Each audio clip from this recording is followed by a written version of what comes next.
Biz өлкән буын поликлиникага барырга куркабыз, җаебыз юк, шәһәрдәге кебек башка җирдә вакцина ясату мөмкинлеге юкмы соң дип мөрәҗәгать итүчеләр шактый. 6 августтан алып Мөслимдә һәм авылларда мобиль вакцинация пунктлары эшли башлады. Хәзер үзегезгә уңайлы урында вакцинация ясату мөмкин.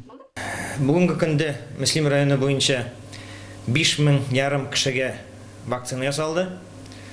Аллага шөкер, алар арасында кискен реакция биргән кешеләр булмады. Әйе, әлбәттә, кайберәүләре температура күтәрелеп, буыннар сызлап, бераз сирләп алдылар.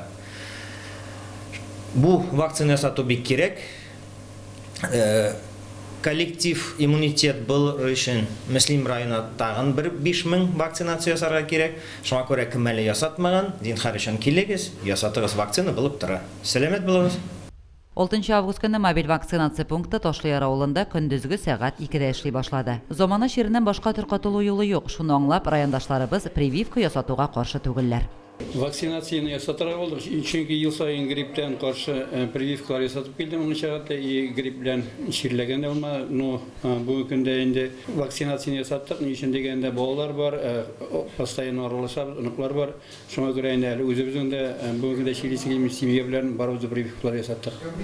Җомга көнне Мөслимнең Пушкин урамындагы 80-нче йорт парковкасында да мобиль вакцинация пункты эшләде. Кичке сәгать 5тән Пушкин ишек алдындагы күп фатирлы йортларда яшәүчеләр вакцинацияләнә алды. Мобиль вакцинация пункты график нигезендә күп фатирлы йортлар ишек алдында эшләячәк. Теләгән һәр кеше табиб тикшереп рөхсәт биргәннән соң прививка ясата ала.